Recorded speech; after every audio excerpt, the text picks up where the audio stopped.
A young man stands in a cramped attic room in Leipzig, staring at a flask of bubbling chemicals.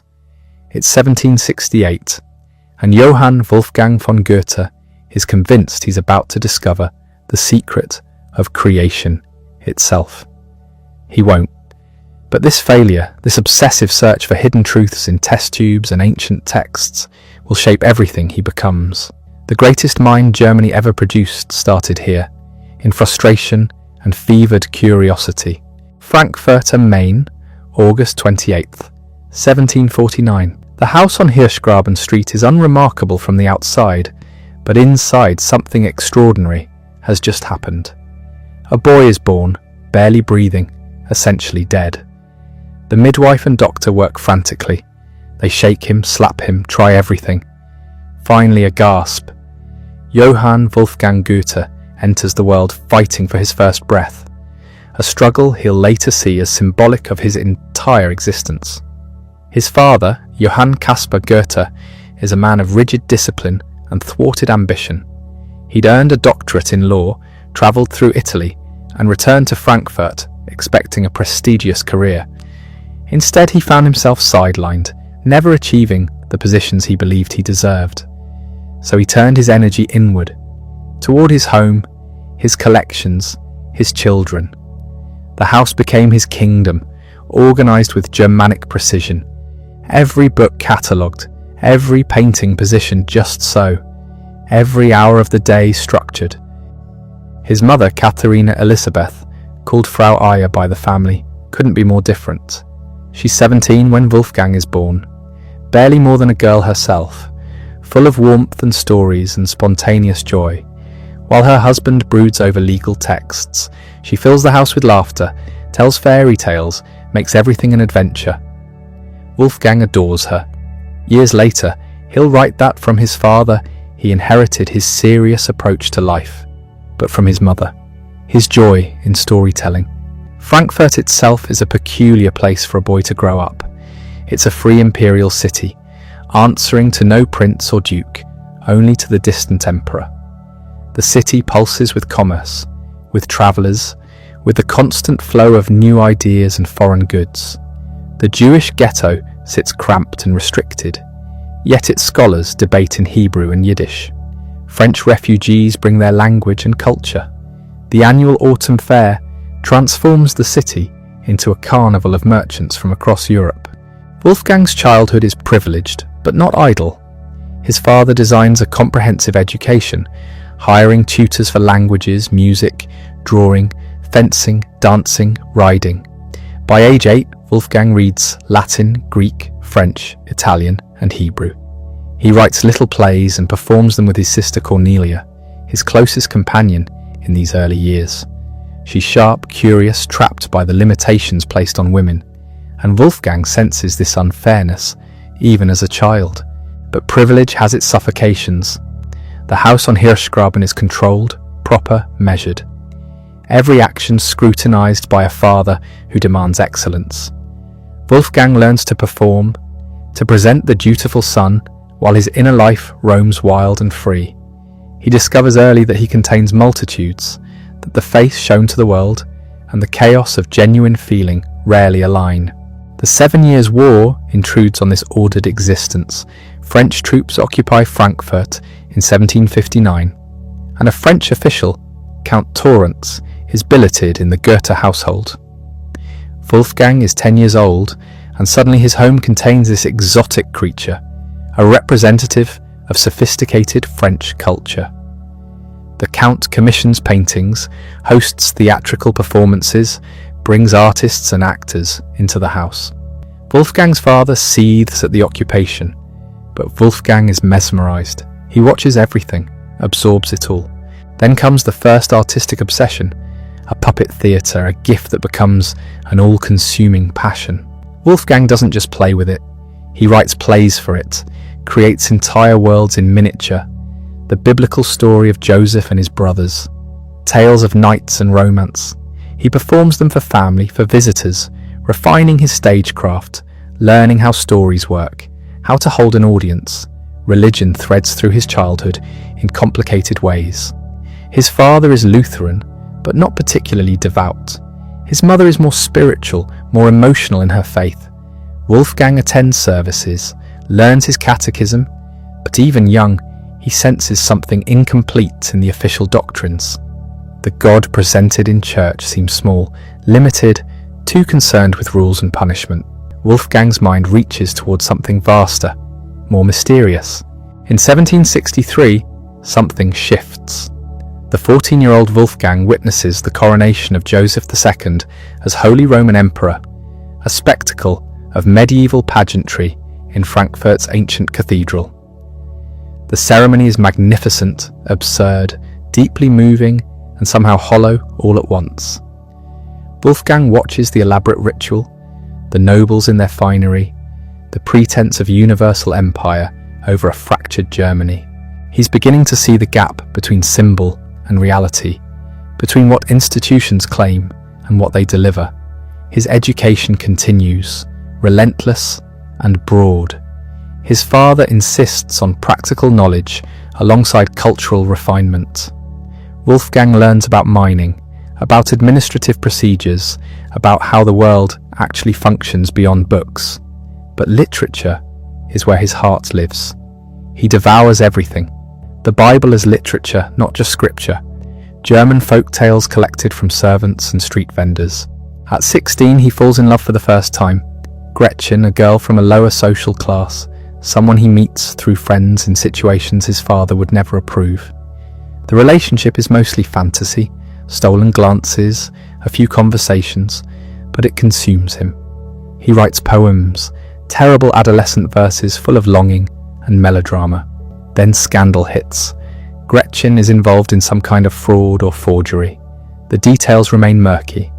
The relationship ends abruptly, and Wolfgang is left with his first taste of how desire and reality collide, how social structures crush spontaneous feeling. In October 1765, Wolfgang leaves Frankfurt for Leipzig to study law. His father's plan, his father's dream, projected onto his son. Leipzig calls itself Little Paris, the most sophisticated city in Saxony, home to a university that attracts the sons of nobles and wealthy merchants. Wolfgang arrives as a provincial, dressed in Frankfurt fashion that Leipzig immediately marks as hopelessly outdated.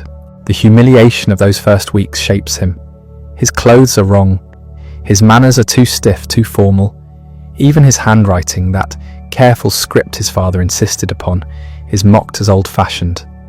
Wolfgang could retreat, could cling to his provincial identity. Instead, he transforms himself. He buys new clothes, adopts Leipzig mannerisms, learns to move through these sophisticated circles. It's a performance, but he's always been good at those. The law lectures bore him to tears. Dry recitations of legal principles, memorization of procedures and precedents. His father expects regular reports on his studies, and Wolfgang writes dutiful letters while secretly spending his time elsewhere. He attends drawing lessons with Adam User, a respected artist who teaches him to really see, to understand composition and form.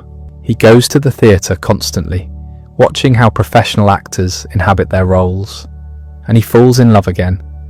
Käthchen Schönkopf, daughter of a wine merchant, pretty and flirtatious, and utterly conventional. She's his first real relationship, not just fantasy from a distance. They meet at social gatherings, walk together in Leipzig's gardens, and Wolfgang pours his heart into poems for her. She seems to enjoy the attention but never takes him quite seriously. Years later, he'll recognize that she was right not to. He was performing love, writing poems about being in love, more interested in his own feelings than in her as a person. His health collapses in July 1768. The symptoms are severe: chest pain, difficulty breathing, coughing blood. The doctors diagnose it vaguely, treat it ineffectively. Wolfgang is bedridden for weeks, genuinely frightened he might die. He's 19 years old, and mortality suddenly feels real, not abstract. During this illness, something stranger happens. He befriends a woman named Susanna von Klettenberg, a pietist with mystical leanings. She introduces him to alchemy, to Paracelsus and Basilius Valentinus, to the idea that nature contains hidden correspondences, that the material and spiritual worlds mirror each other in secret patterns.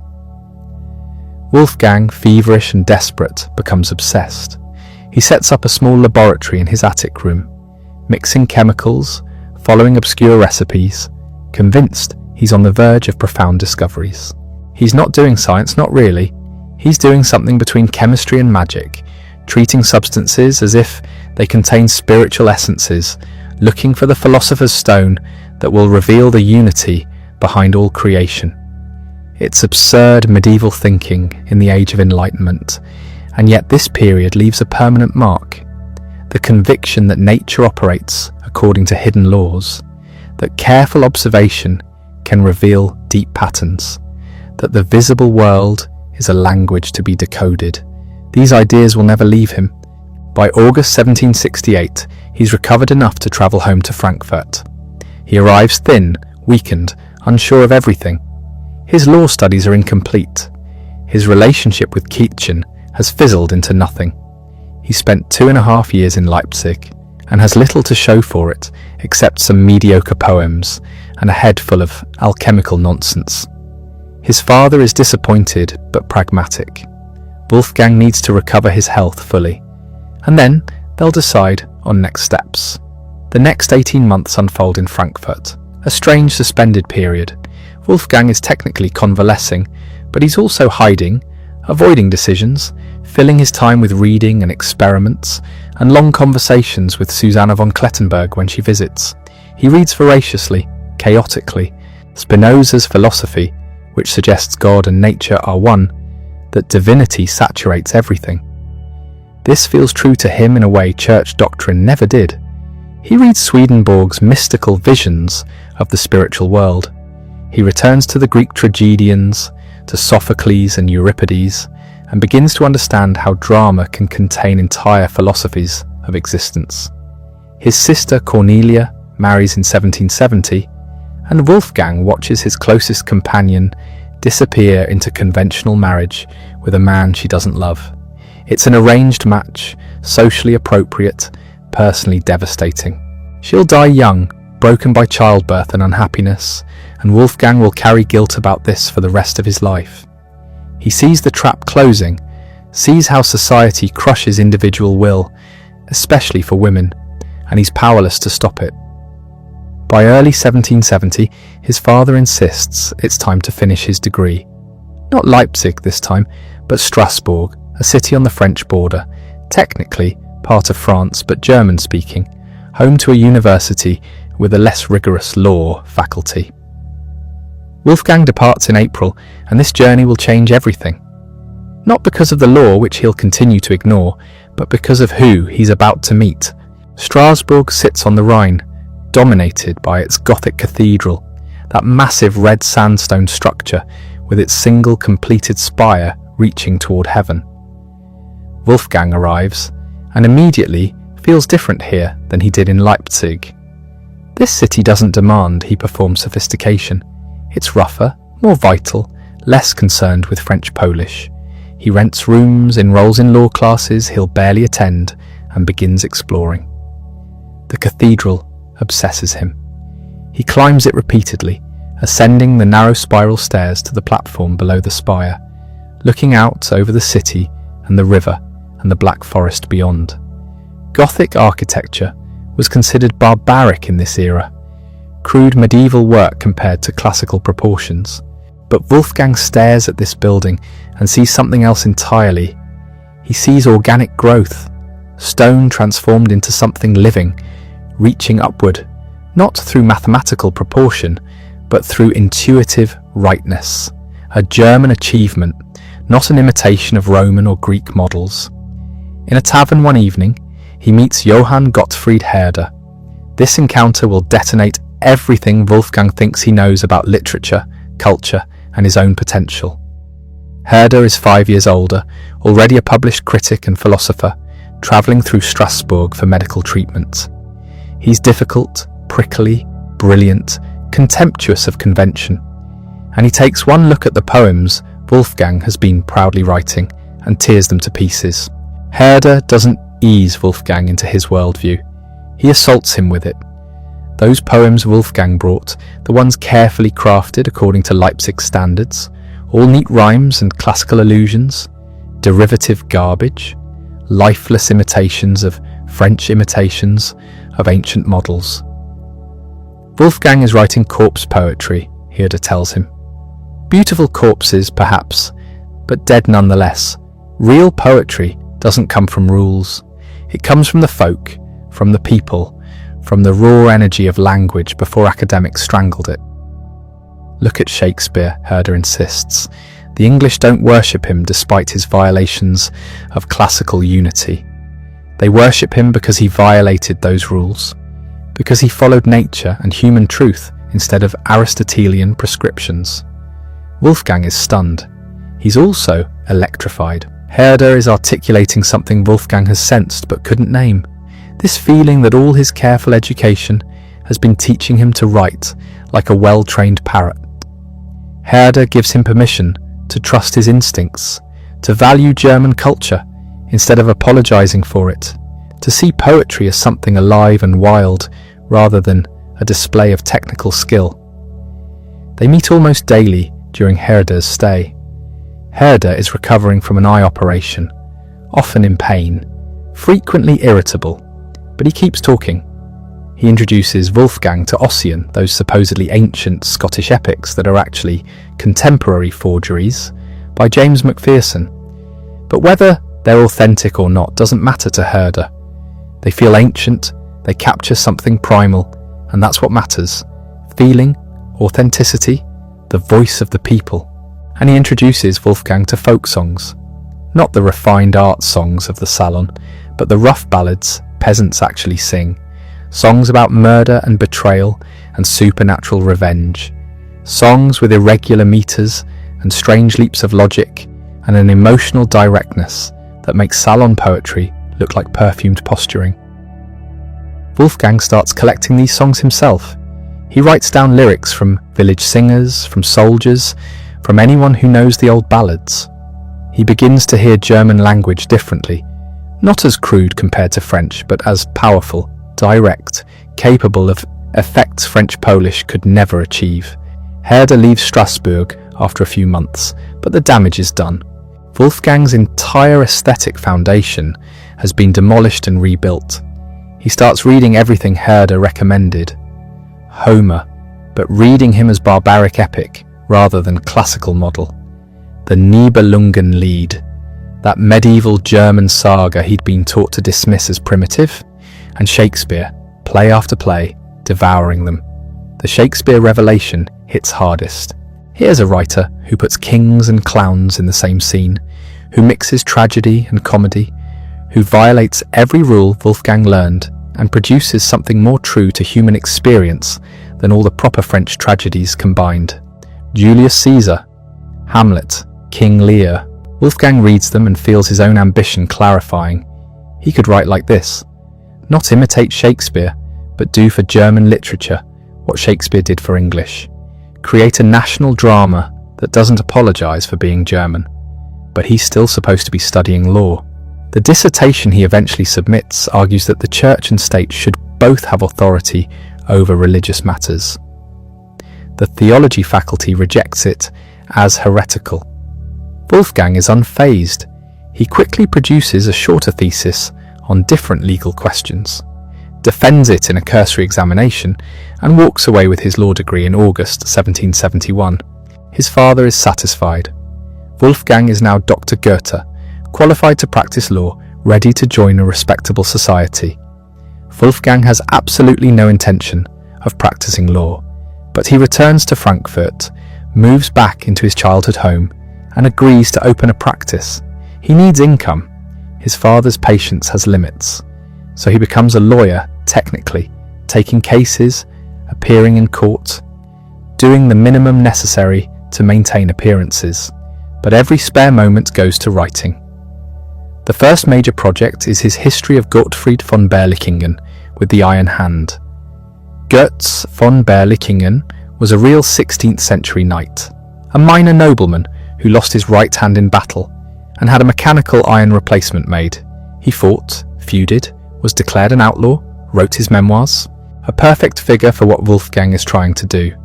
A German hero, rough and violent and free, operating in that moment when the medieval world was collapsing and the modern bureaucratic state was rising. Wolfgang writes the play in 6 weeks, during late 1771. It pours out of him.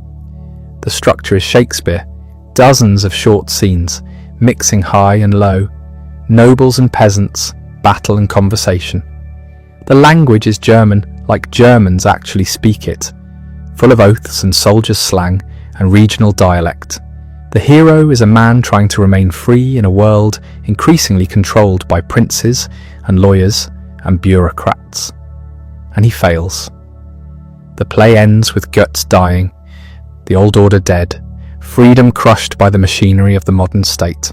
This play should not work according to every rule Wolfgang learned. It's structurally chaotic. It violates all 3 classical unities of time, place and action. The protagonist isn't noble, he's a bandit, and it's written in prose, not verse, which serious drama wasn't supposed to use. Wolfgang sends it to Herder. Herder's response is encouraging, but measured. It needs revision. Wolfgang doesn't care. He knows he's found his voice. For the first time in his life, he's written something that feels true, that sounds like him rather than like someone performing literature. He starts planning more plays. His head is full of projects. A drama about Faust, that legendary magician who sold his soul. Another about Caesar. He's writing poetry again too, but different poetry now. Shorter lyrics that sound like folk songs, that trust feeling over cleverness. And then, in May 1772, his father arranges for him to do a legal internship at the Imperial Chamber Court in Wetzlar. Wetzlar is a small city about 50 kilometers north of Frankfurt, home to the Reichskammergericht, one of the highest courts in the Holy Roman Empire. It's a bureaucratic nightmare, a court so backlogged with cases that some have been pending for over a century. Lawyers and clerks swarm around it like flies, filing motions, writing briefs, accomplishing almost nothing. Wolfgang arrives and is immediately bored. The work is tedious beyond description. He attends court sessions, takes notes, helps prepare documents, and watches justice move at geological speed. He shares lodgings with a young lawyer named Kästner, a solid, sensible man engaged to a young woman named Charlotte Buff. She's 19, the daughter of a local official, managing her father's household and raising her younger siblings after her mother's death. Wolfgang meets her at a dance in the village of Wolpertshausen in June. She's wearing a simple white dress with pink ribbons. She's surrounded by children because she brought several of her siblings to the dance. She's cheerful, capable, completely unpretentious. Wolfgang falls catastrophically in love. Not the Leipzig infatuation. This is different, more total, more desperate. Lotte is everything Wolfgang wants and can never have. She's engaged to Kästner, a good man, a friend. She's kind to Wolfgang, but clear about her commitment. And Wolfgang doesn't care. He can't care. He inserts himself into their lives, visiting daily, accompanying them on walks, reading to them, playing with the children, torturing himself. Kästner tolerates this with remarkable patience. He recognizes that Wolfgang is harmless, that Lotte isn't encouraging him, that this is some kind of artistic temperament expressing itself. Lotte handles Wolfgang with gentle firmness, making clear the boundaries while remaining friendly. They become a strange trio, spending nearly every day together through the summer of 1772. Wolfgang writes to his friends that he's found paradise. He describes scenes of domestic bliss, simple meals, evening walks, reading Homer aloud while Lotte sews. He's constructing a fantasy where this could be his life, where he belongs to this peaceful household instead of his father's demanding one in Frankfurt. But it's torture disguised as paradise. Every moment with Lotte reminds him she's not his. Every kindness she shows him is also a boundary being maintained. He writes feverish letters describing his condition. He knows it's impossible. He knows he should leave. He stays. The work at the court continues to be meaningless. Wolfgang meets another young lawyer there, Karl Wilhelm Jerusalem, a sensitive, melancholic man who's even more miserable in Wetzlar than Wolfgang is. Jerusalem has also fallen in love with an engaged woman, the wife of a colleague. Unlike Wolfgang, he's being shunned for it, excluded from society, driven into isolation. They talk occasionally, two unhappy young men trapped in a suffocating town. By September, Wolfgang knows he has to leave. The situation with Lotte is becoming unbearable. He's accomplishing nothing at the court. His father expects him to return and establish his law practice properly. On September 11th, without warning, he departs. Just leaves. Writes a brief note to Lotte and Kästner saying he can't say goodbye in person and flees back to Frankfurt. The leaving solves nothing.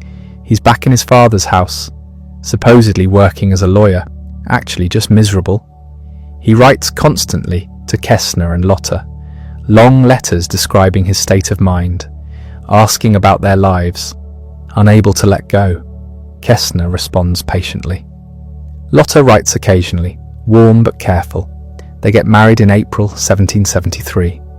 Wolfgang receives the news like a death sentence he'd known was coming. And then in late October 1772, Wolfgang receives shocking news from Wetzlar. Jerusalem is dead. Suicide. He borrowed pistols from Kästner, claiming he needed them for a journey. Then he shot himself in his apartment, alone, after months of increasing desperation over his impossible love and his social isolation. He died slowly, lingering through the night before expiring the next afternoon. Wolfgang is shattered. That could have been him. Should have been him, perhaps, if he were more consistent, more committed to his despair. Jerusalem did what Wolfgang only fantasized about. He followed impossible love to its logical conclusion. The story obsesses him. He writes to Kästner demanding every detail. What was Jerusalem wearing when they found him? What books were open in his room? How exactly did it happen? Kästner sends a detailed account. Jerusalem was found at his desk, Lessing's play Emilia Galotti open before him, having shot himself in the head above the right eye. He'd been wearing his blue coat and yellow vest. The clothes matter to Wolfgang. The specificity matters. He begins writing in January 1774. Not a play this time, a novel. The story pours out of him in 4 weeks of manic composition. He merges his own experience with Lotte and Jerusalem's suicide into a single narrative. The protagonist is Werther, a young artist who arrives in a small town and falls in love with Lotte, who's engaged to Albert. The setting is thinly disguised Wetzlar. The characters are thinly disguised versions of Wolfgang, Charlotte Buff, and Kästner. But Werther doesn't leave like Wolfgang did. He stays, he suffers. And eventually, in December, he borrows pistols from Albert and shoots himself. The novel is written as a series of letters Werther sends to a friend, documenting his emotional disintegration in real time. The final section shifts to a narrator describing Werther's death, based directly on the details Wolfgang extracted from Kästner about Jerusalem's suicide. Wolfgang calls it The Sorrows of Young Werther. He writes it in a white heat, living inside Werther's consciousness, pushing himself into that mental space where suicide seems like the only authentic response to impossible circumstances. It's dangerous. He'll later say that writing the book saved him from actually following Werther's path, that he needed to live through it on paper to purge it from his system. He finishes in late February. The manuscript is explosive, and he knows it. This isn't a proper novel according to 18th century standards. There's no moral lesson. The protagonist isn't punished for his excessive sensibility. He's presented sympathetically, his feelings validated even as they destroy him. And he commits suicide, which was considered a sin, a crime, utterly taboo. Wolfgang finds a publisher quickly. The book appears in September 1774, published anonymously at first, though everyone immediately knows who wrote it. The reaction is instantaneous and volcanic. The book detonates across German-speaking Europe like nothing anyone has seen before. Within weeks, young men are dressing like Werther. Blue coat, yellow vest, brown boots. It becomes a uniform of sensibility, a costume that announces you feel things deeply, that you understand what the masses cannot. Bookshops can't keep copies on shelves. Pirated editions flood the market. Translations appear in French, English, Italian. By the end of the decade, Werther has been translated into every major European language and several minor ones. But something darker happens alongside the fame. Young men start killing themselves. They leave copies of Werther open beside their bodies. Some dress in the blue coat and yellow vest before pulling the trigger. The authorities panic. Leipzig bans the book. Copenhagen bans it. Several Italian cities ban it. The church condemns it as an incitement to sin. Parents burn copies they find in their sons' rooms. Wolfgang watches all this with complicated feelings. He's famous now, genuinely famous, but the fame is attached to a character who kills himself out of romantic despair. People treat him like he's Werther, like he's about to shoot himself at any moment. Young men write him letters describing their own impossible loves, asking if they should follow Werther's example. He has to tell them repeatedly that the point was to survive by writing it, not to actually do it. The novel's success creates a trap. Every publisher wants another Werther. Every reader wants more of that emotional intensity, that validation of excessive feeling. But Wolfgang knows he can't repeat it. Writing Werther purged something from his system. He's not that person anymore, or he's trying not to be. He's also dealing with the aftermath in Wetzlar. Kästner is furious.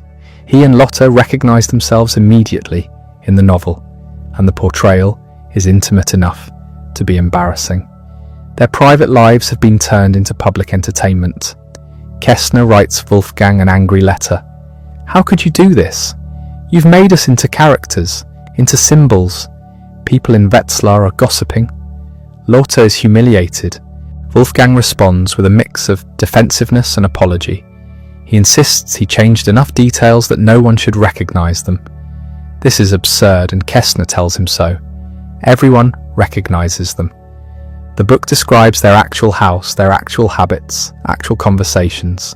Wolfgang has taken their lives and repurposed them as raw material for his art, and he's done it without permission. The friendship never fully recovers. Years later, Wolfgang will minimize the real people behind the fiction, will claim Werther was purely imagination. But the letters between him and Kästner from this period tell a different story. Wolfgang knows exactly what he's done. He's turned life into literature, and he's discovered that this transformation has consequences. Meanwhile, he's stuck in Frankfurt, still working at his father's insistence on legal cases he finds mind-numbing. The success of Werther makes this life even more intolerable. He's a famous author doing contract law in a provincial city. His father doesn't care. Literary fame means nothing to Johann Caspar. It doesn't produce steady income or social respectability. Wolfgang needs to focus on his career. But the Werther fame brings opportunities. In November 1774, Wolfgang receives an invitation that will change everything. Karl August, the young Duke of Saxe-Weimar, is 18 years old and about to assume full control of his duchy. He's read Werther, he's obsessed with it, and he wants to meet the author. The meeting happens in Frankfurt. Karl August is travelling with his close friend and advisor, Karl Ludwig von Knebel. They show up at the Goethe house, and Wolfgang is introduced to a teenage duke who treats him like a celebrity. Karl August is everything Wolfgang isn't. Born to power, secure in his position, able to do whatever he wants. But he's also young, enthusiastic, desperate for culture and excitement in his small duchy. They hit it off immediately. Wolfgang is charming, brilliant in conversation, exactly as advertised. Karl August is generous, open, genuinely interested in literature and ideas. They spend hours talking. Before the Duke leaves Frankfurt, he makes Wolfgang a remarkable offer. Come to Weimar, be part of the court. We'll find you a position. You can write, you can be part of something bigger than legal documents in Frankfurt. Wolfgang is tempted but cautious. Court life has its own traps. He'd be dependent on ducal favour, subject to the whims of an 18-year-old ruler. And Weimar is tiny, barely 10,000 people, a minor duchy in the complex patchwork of German states.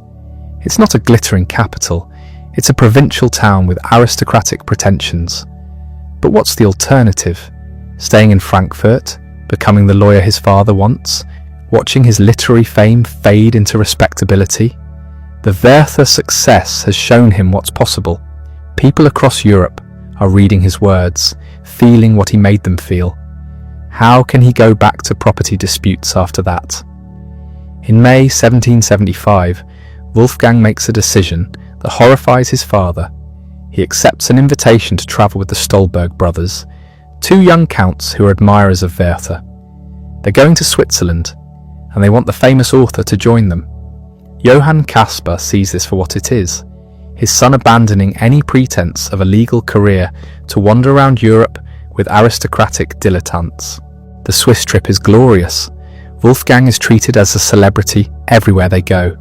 People want to meet the author of Werther, want to hear him talk, want to be in the presence of genius.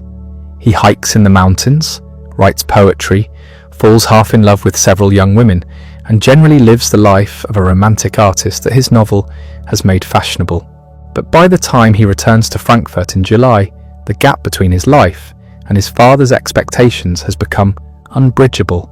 Johann Caspar wants stability, Wolfgang wants transformation. The tension in the house is unbearable. Then in November 1775, another letter arrives from Karl August. The young Duke is now fully in power in Weimar. The invitation is renewed, this time more formally. Come to Weimar. Not as a visitor, but as a permanent member of the court. We'll give you a position, a salary, a place to work and write. Wolfgang accepts. His father is devastated. All those years of education, the legal training, the careful preparation for a respectable career, and his son is throwing it away to become a courtier in a backwater duchy. They argue. Johann Caspar predicts disaster. Wolfgang is making a terrible mistake, sacrificing security for the fantasy of literary life. But Wolfgang leaves anyway. On November 7th, 1775, he arrives in Weimar. He's 26 years old. He thinks he'll stay a few months, maybe a year. He'll end up staying 57 years, until his death. Weimar in 1775 is not impressive by any objective standard. The ducal residence is modest. The town is small, provincial, culturally insignificant, but it has two things going for it. First, the young Duke is genuinely committed to making Weimar a centre of culture and learning. And second, Wolfgang has just arrived. Karl August makes him a privy councillor almost immediately, a position that comes with real political responsibility. Wolfgang isn't just decorating the court, he's expected to work to help govern.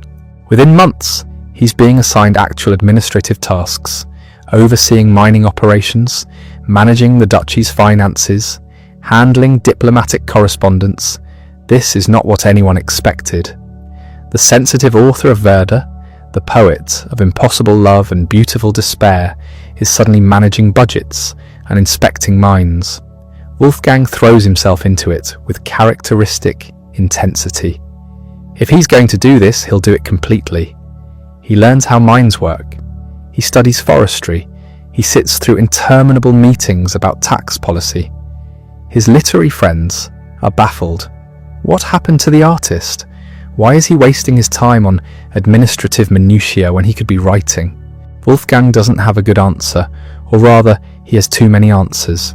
He's proving something to himself maybe, proving he can function in the real world, that he's not just the fragile artistic soul of his novel, or he's fleeing from the expectations that Werther created, from the demand that he keep producing that level of emotional intensity. Or maybe he's just discovered that he likes power. Being close to someone who can actually make things happen, who can change laws and build institutions, that's intoxicating in a different way than writing is. Literature affects people's feelings. Governance affects their actual lives. But there's another factor, and her name is Charlotte von Stein. She's married, 7 years older than Wolfgang, a lady-in-waiting at the Weimar court. She's intelligent, cultured, emotionally reserved in a way that fascinates him. He meets her shortly after arriving, and within weeks he's obsessed. This is Lotta Buff all over again, except this time, he's not leaving. He's staying right here, seeing her constantly at court functions, writing her letters, turning her into his muse and confidante, and the centre of his emotional universe.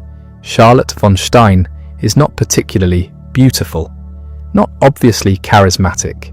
What she has is self-possession, a kind of emotional discipline that Wolfgang lacks completely. He writes her hundreds of letters over the next decade. Some days, multiple letters. He needs her approval, her guidance, her presence. She becomes the person he writes to about everything. His work, his reading, his thoughts, his feelings. And she responds, but carefully, always maintaining a distance, never giving him quite enough to satisfy the hunger. It's Werther without the suicide. The same pattern of impossible love, the same elevation of a woman into an ideal, the same emotional dependency. Except this time Wolfgang is channeling it into something else. Instead of a novel, he's building a life. Instead of self-destruction, he's choosing self-control, or Charlotte's control, which amounts to the same thing. She becomes his education in restraint. Under her influence, he starts writing differently. Less emotional outpouring, more classical form. He studies Greek and Latin more seriously. He's trying to master himself, to become the kind of person she might respect, even if she'll never love him the way he wants. The early Weimar years are strange. Wolfgang is famous across Europe as the author of Werther, but in Weimar he's primarily known as the Duke's friend and an increasingly important government official. He's writing, but privately, not publishing much. He starts projects and abandons them. He's in transition, though toward what, he doesn't yet know. Carl August treats him less like an employee and more like a brother. They go hunting together, they drink together, they discuss politics and philosophy and women. The Duke is giving Wolfgang something he's never had: unconditional acceptance from someone with real power. Not a father's conditional approval, dependent on career choices, but genuine friendship. In 1776, Wolfgang is given more responsibilities. He joins the Privy Council officially. He's involved in military matters now, in addition to mining and forestry. For someone who wrote the most famous anti-establishment novel of the decade, he's becoming remarkably establishment. The ironies are not lost on him, but he keeps working. His father dies in 1782. The relationship never recovered from Wolfgang's decision to abandon law for Weimar. Johann Caspar went to his grave convinced his son had wasted his potential, had chosen flash over substance, celebrity over respectability. Wolfgang inherits money and property, but more importantly, he's finally free from that paternal judgment, that constant disappointment. By the mid-1780s, Wolfgang has been in Weimar for a decade. He's in his mid-30s. He's a successful administrator, a valued counsellor to the Duke, a respected figure in the small world of Weimar. He's still writing to Charlotte von Stein daily, still emotionally dependent on her measured responses. But something's wrong. He can feel it. He's successful by every external measure, except the one that brought him to Weimar in the first place. He's barely writing. The few things he's working on feel forced, incomplete. He's becoming what he feared most: respectable, established, domesticated. The restlessness builds slowly. He starts reading about Italy, obsessively, looking at prints of Roman ruins, studying Italian architecture and art.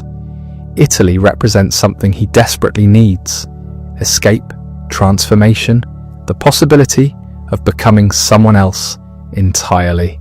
In September 1786, without telling anyone except his servant, Wolfgang makes a decision that will shock everyone who knows him. He boards a carriage at 3 a.m. on September 3rd, telling no one where he's going. Not Charlotte von Stein, not the Duke, not his colleagues on the Privy Council. Just gone. He leaves a brief note saying he needs a rest, that he'll return soon. It's a lie.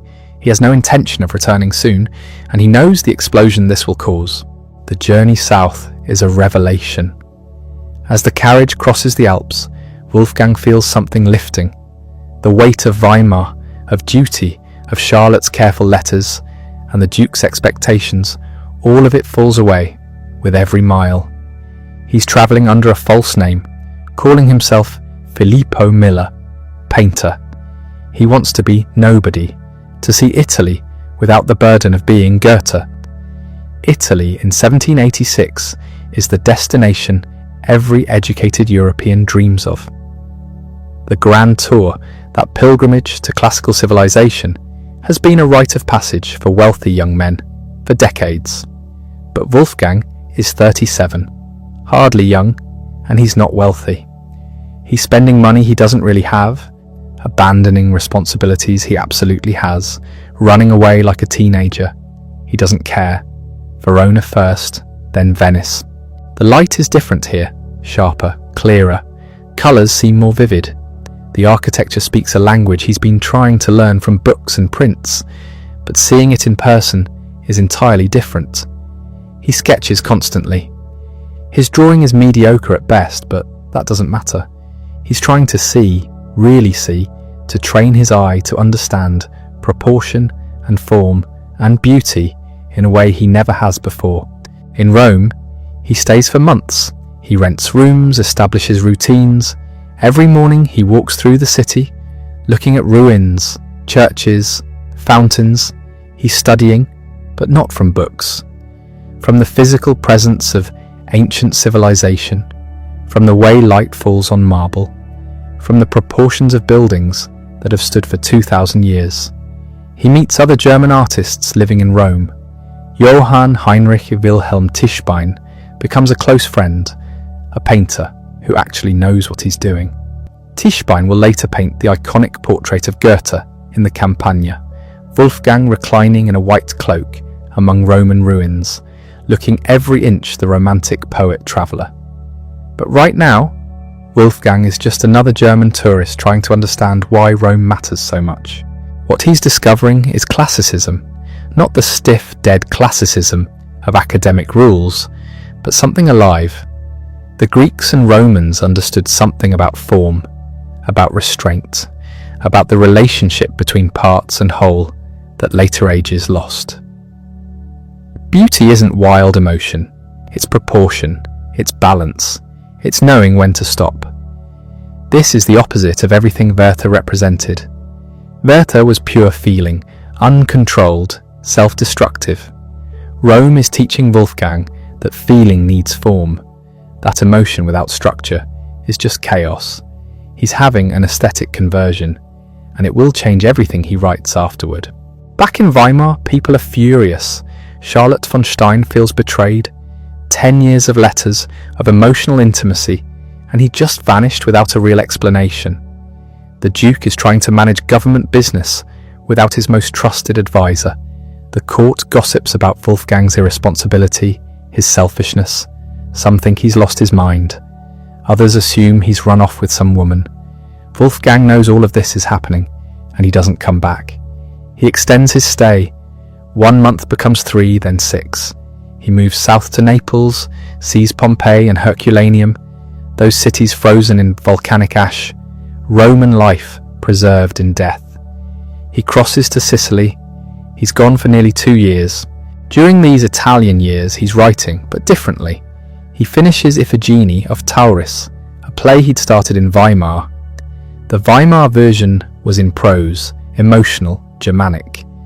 The Italian version is in verse, classical, restrained. It's the same story, but transformed. Iphigenia, who in Greek tragedy is saved by the goddess and becomes a priestess, uses reason and honesty rather than trickery to escape. It's tragedy without the tragedy, conflict resolved through understanding rather than blood. This is Wolfgang's new aesthetic in action. He's also working on Torquato Tasso, a play about a Renaissance poet who goes mad at the court of Ferrara. The parallels to Wolfgang's own situation are obvious. Tasso is an artist trying to function in a courtly world, pulled between creative freedom and social duty, between genius and madness. But unlike Werther, Tasso doesn't end in suicide. It ends in painful self-awareness. Tasso recognizes his own delusions, accepts his limitations. It's a more mature working through of the same problem. In June 1788, Wolfgang finally returns to Weimar. He's been gone 22 months. The city he returns to hasn't changed, but he has. Completely. He looks different, leaner, more tanned. He dresses differently, favouring Italian styles. But the real change is internal. The restless, conflicted administrator who left is now someone who knows what he believes about art, about beauty, about how to live. Charlotte von Stein will barely speak to him. Their long relationship is essentially over. She feels abandoned, and no amount of explanation will repair it. Wolfgang tries, writes to her, but the intimacy is gone. That decade-long chapter of his life has closed. He brings something else back from Italy. In Rome, he met a young woman named Christiane Vulpius. Actually, he met her after returning to Weimar. She works in a flower factory, making artificial flowers. She's 23. He's 40. She's working class, uneducated. The exact opposite of everything his social position should desire. He falls in love with her immediately. Or something like love. Physical attraction, certainly.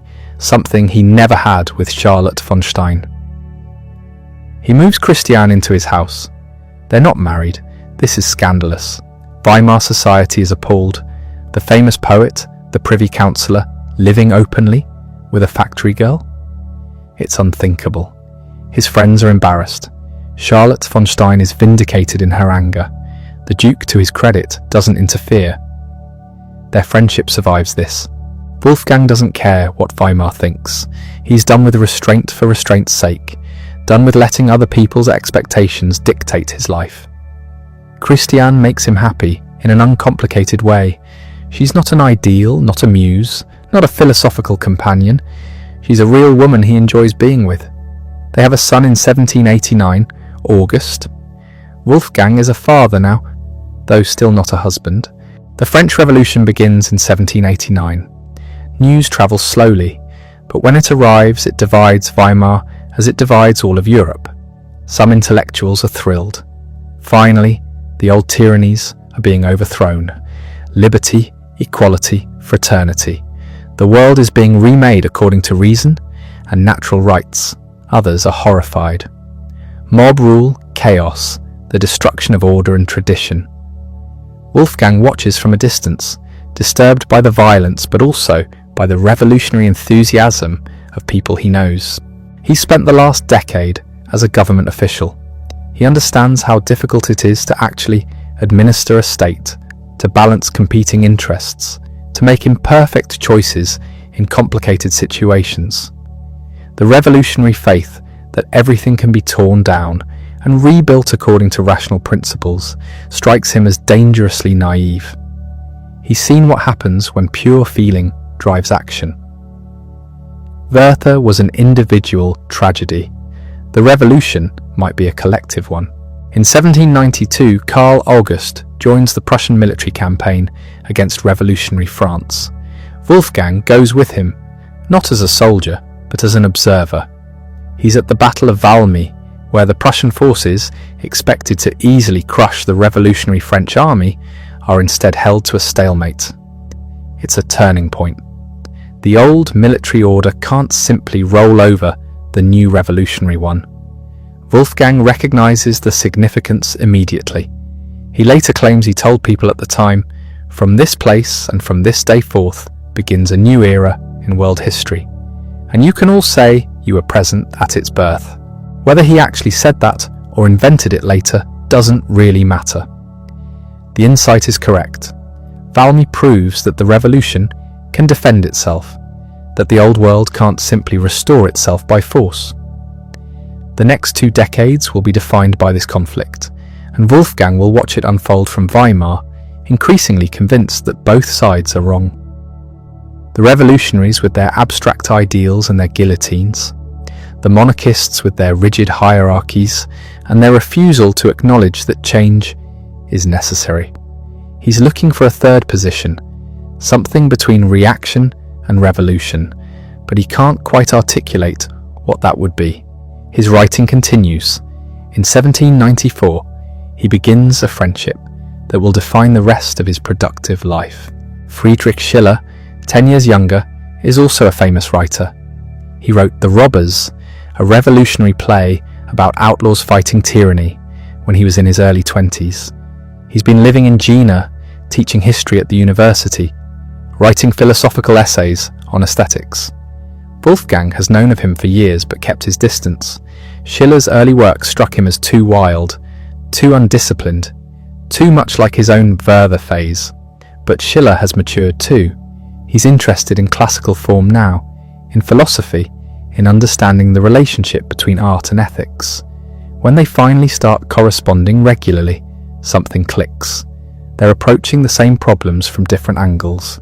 Schiller is more philosophical, more systematic. Wolfgang is more intuitive, more focused on concrete observation. Together, they push each other. Schiller moves to Weimar in 1799. For the next 6 years, until his death in 1805, he and Wolfgang are in constant contact. They read each other's work, critique it, encourage it. Schiller convinces Wolfgang to return to Faust, that fragmentary drama he'd started decades earlier and abandoned. Under Schiller's encouragement, Wolfgang begins working on it seriously again, expanding it, deepening it. It will take him the rest of his life to finish. They also collaborate on lighter projects. Xenion, a collection of satirical epigrams mocking their literary rivals, bad critics, philosophical pretensions. Some of it is genuinely funny. Most of it is probably too insider for anyone outside their immediate circle to appreciate, but the collaboration energizes both of them. Wolfgang is also running the Weimar Court Theatre now, appointed director in 1791. He's staging plays, training actors, dealing with the constant drama of theatrical life. It's administrative work again, but this time in service of art rather than mining rights. He's developing theories about how actors should move, how they should speak. Classical and controlled, not naturalistic. Everything measured, nothing excessive. His actors sometimes find him tyrannical, obsessed with details of gesture and pronunciation that seem arbitrary. But the Weimar theatre under his direction becomes known across Germany for its quality. Schiller writes his great plays during these Weimar years. Wallenstein, a massive trilogy about the 30 Years' War. Mary Stuart, about Elizabeth I and Mary Queen of Scots. The Maid of Orleans, about Joan of Arc. Wilhelm Tell, about Swiss independence. These are historical dramas, but they're really about political and moral philosophy. What is freedom? What is duty? When is rebellion justified? When is compromise necessary? Schiller is working through the same questions raised by the French Revolution, but in dramatic form, with enough historical distance to avoid immediate partisan fury. Wolfgang watches these plays in rehearsal, offers suggestions, argues with Schiller about interpretation and staging. It's the most intellectually alive he's been since his early Weimar years, maybe since Strasbourg with Herder. Having an equal to argue with, someone whose judgment he respects, transforms his own work. In 1805, Schiller dies. He's only 45. Tuberculosis, probably, though the diagnosis isn't certain. Wolfgang is devastated in a way he hasn't been since his sister's death. Schiller was the last great friendship of his life, and now it's gone. The Weimar years continue, but something vital has left them. Wolfgang is 60 when Schiller dies, and the loss changes something fundamental. There's no one left who can challenge him intellectually as an equal, no one whose judgment matters quite the same way. The younger generation in Weimar respects him, reveres him even, but reverence is not the same as friendship. He becomes more isolated, more absorbed in his own projects. The world outside Weimar is transforming at a pace he finds increasingly difficult to track. Napoleon Bonaparte is reshaping Europe through military conquest. The Holy Roman Empire, that ancient phantom that has lingered for 1,000 years, is formally dissolved in 1806. The old order Wolfgang knew as a child, the patchwork of principalities and free cities and prince-bishoprics, is being swept away. Napoleon's armies march through Germany. In October 1806, French troops occupy Weimar after the Battle of Jena. Wolfgang's house is nearly ransacked by soldiers. Only the intervention of a French officer who recognizes his name saves his library and collections. It's a close call, and it rattles him. The French occupation brings chaos, soldiers billeted in homes, requisitions of food and supplies, the constant threat of violence. Wolfgang retreats further into work. If the political world is insane, at least art and science offer some stability. He publishes his Theory of Colours in 1810, the scientific work he considers his greatest achievement. It's a massive book, hundreds of pages attacking Newton's optics and proposing an alternative understanding of colour based on subjective experience rather than mathematical physics. Wolfgang is convinced he's right, and that Newton is fundamentally wrong about the nature of light. He's not. Newton's mathematics are correct, and Wolfgang's theory, while containing interesting observations about colour perception, is scientifically incorrect. But he never accepts this. He believes to the end of his life that his colour theory is more important than all his poetry. It's a strange blind spot in an otherwise brilliant mind. His poetry and prose from these later years show a writer still experimenting, still refusing to settle into a fixed style. The Elective Affinities, published in 1809, is a novel about marriage, attraction, and the conflict between duty and desire. The title comes from chemistry, the way certain elements bond with some substances and not others. Wolfgang applies this metaphor to human relationships. 4 people, 2 married couples, rearrange themselves according to deeper affinities that override social convention. The novel is cool, almost scientific in its observation of emotional dynamics. There's tragedy, but it's presented with a detachment that some readers find disturbing. Is he endorsing adultery? Critiquing it? The novel refuses to moralize clearly, and that ambiguity makes it fascinating and frustrating in equal measure. He's also writing poetry again, but in a new mode. The West Eastern Divan, published in sections between 1819 and 1827, is inspired by Persian poetry. Wolfgang has been reading translations of Hafiz, the 14th century Persian poet, and he's captivated by the form, the imagery, the combination of sensuality and mysticism. He writes his own poems in dialogue with Hafiz, creating a fictional persona, a German poet engaging with an Eastern master across centuries and cultures. Some of the poems are love lyrics addressed to Marianne von Willemer, a woman 35 years younger than him with whom he had a brief but intense relationship. Others are philosophical, exploring the relationship between West and East, Christianity and Islam, reason and ecstasy. It's work unlike anything else in German literature at the time, cosmopolitan and strange, drawing on sources his contemporaries barely know. The younger Romantic writers, the generation that includes the Schlegel brothers and Novalis and Tieck, regard Wolfgang with a mixture of respect and frustration. He's the great predecessor, the author of Werther and the early lyrics they all grew up reading, but his classicism feels cold to them. They want passion, irrationality, the embrace of the infinite and the fragmentary. Wolfgang's insistence on form and measure seems like a refusal of what Romanticism is really about, and Wolfgang, for his part, finds them undisciplined. He respects some of their work, but he thinks they're too willing to indulge in formlessness, to celebrate chaos rather than shape it. He's becoming a living monument. Visitors come to Weimar specifically to meet him. Writers, scientists, aristocrats on the grand tour all want an audience with the great Goethe.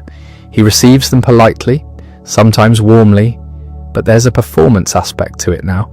He's aware that he's expected to be wise, to deliver pronouncements, to embody German culture. Sometimes he plays the role, sometimes he retreats into formality and leaves his guests disappointed. Christiane dies in 1816. They've been together for 28 years, married for the last 14. The Weimar court never fully accepted her, and Wolfgang's own writings about her are oddly restrained, as if he's protecting something private from public view, but her death affects him deeply. The house feels empty. He's 77, and the structure of his daily life, the domestic routines he's relied on, are gone. He fills the emptiness with work, always work. He's still revising Faust, that project that has haunted him for nearly 60 years. Part 1 was published in 1808, a version of the story he'd sketched in his 20s. The scholar who makes a pact with the devil, who seduces and destroys an innocent girl, who searches for knowledge and experience and finds only emptiness. But Wolfgang has been planning a part 2 for years. Something larger, stranger, more metaphysical. He works on it in fragments, adding scenes, revising, expanding. It becomes a kind of repository for everything he's thought about philosophy, politics, art, science. It's also increasingly difficult to understand. The plot is dreamlike, allegorical, full of references to classical mythology and contemporary politics and alchemical symbolism. Even Wolfgang seems uncertain what it all means, but he keeps working. His conversations with Johann Peter Eckermann, a young writer who becomes his assistant and secretary in 1823, are recorded and later published as Conversations with Goethe. Eckermann visits almost daily, asking questions, taking notes, preserving Wolfgang's thoughts on everything from poetry to politics to gardening. The conversations show a mind still sharp, still curious, but also increasingly aware of its own impending end. Wolfgang talks about his life, his work, his regrets. He's surprisingly candid sometimes. Other times he's performing again, shaping his legacy, deciding what the official version of his life should be. He's outlived almost everyone. Herder died in 1803, Wieland in 1813, Schiller in 1805. His mother died in 1808, his sister Cornelia decades earlier. Most of his early Weimar circle is gone. The Duke, Karl August, dies in 1828, ending a friendship that lasted over 50 years. Wolfgang is the last man standing, the survivor of a generation that feels increasingly remote from the world around him. The 1820s are the decade of his final celebrity. When he turns 80 in 1829, there are celebrations across Germany, poems written in his honor, festivals, commemorative publications. He's no longer just a writer, but a symbol of German culture itself. The irony is that he's never been particularly nationalistic. He reads French, English, Italian literature with as much interest as German. He corresponds with writers across Europe. He thinks of himself as a European, not just a German. But Germany needs heroes, and he's been drafted into service. His last great passion is for Ulrike von Levetzow, a girl of 17 he meets in 1821 when he's 72. He sees her at a spa town, Marienbad, where he's taking the waters for his health. She's beautiful, lively, completely unattainable. He's old enough to be her grandfather. He knows this is absurd, and yet the feeling is real, overwhelming, painful. He even considers proposing marriage, asks the Duke to intervene on his behalf with her family. The answer is no, delivered gently but firmly. Of course it's no. In 1823, he writes the Marienbad Elegy, one of his greatest late poems, a meditation on age, desire, loss. The passion is undimmed by time, but the body is failing, and the world no longer accommodates such feelings in a man his age. The poem is heartbreaking precisely because it's so honest about the absurdity and the reality of the emotion. Faust Part 2 is finally completed in 1831. He seals the manuscript and leaves instructions that it should not be published until after his death. It's his final statement, the summation of a lifetime's thinking, and he doesn't want to deal with the reactions, the criticisms, the misunderstandings. Let it speak for itself after he's gone. The play is vast, cosmic in scope. Faust is redeemed in the end, not because he's earned it through virtue, but because he's never stopped striving, never stopped seeking. The final lines, sung by a chorus of angels, declare that eternal feminine draws us upward. It's mystical, almost religious, though what exactly Wolfgang means by it remains disputed. His health is declining.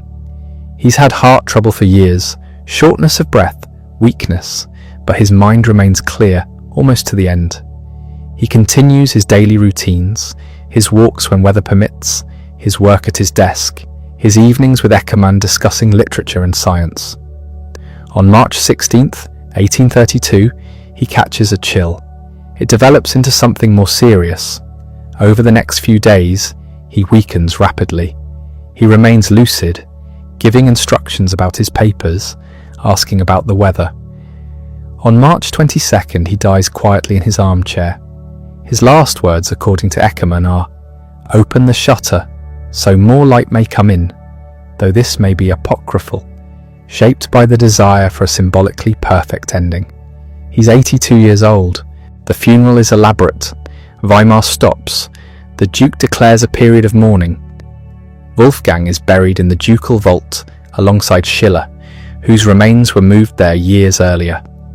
The two friends reunited in death. Across Germany, memorial services are held. Poets write elegies, newspapers publish tributes. The recognition is universal. Something has ended, not just a life, but an era. And yet the work remains, and the work continues to generate new meanings. Within years of his death, Wolfgang's reputation begins to shift and multiply. The Romantics he'd been ambivalent about now claim him as a precursor. Nationalists use his writings to define German identity. Scientists cite his morphological studies. Composers set his poems to music. Schubert alone composed over 70 Goethe settings. Beethoven, Schumann, Brahms, Wolf, Mahler all drew on his texts. His influence spreads beyond Germany. In England, Carlyle writes essays championing him. In America, Emerson and Margaret Fuller study him closely. In Russia, Turgenev translates him. His vision of self-cultivation, of Bildung, the idea that life is a process of continuous development and education, becomes central to 19th century thought. The Bildungsroman, the novel of formation, descends directly from Wilhelm Meister.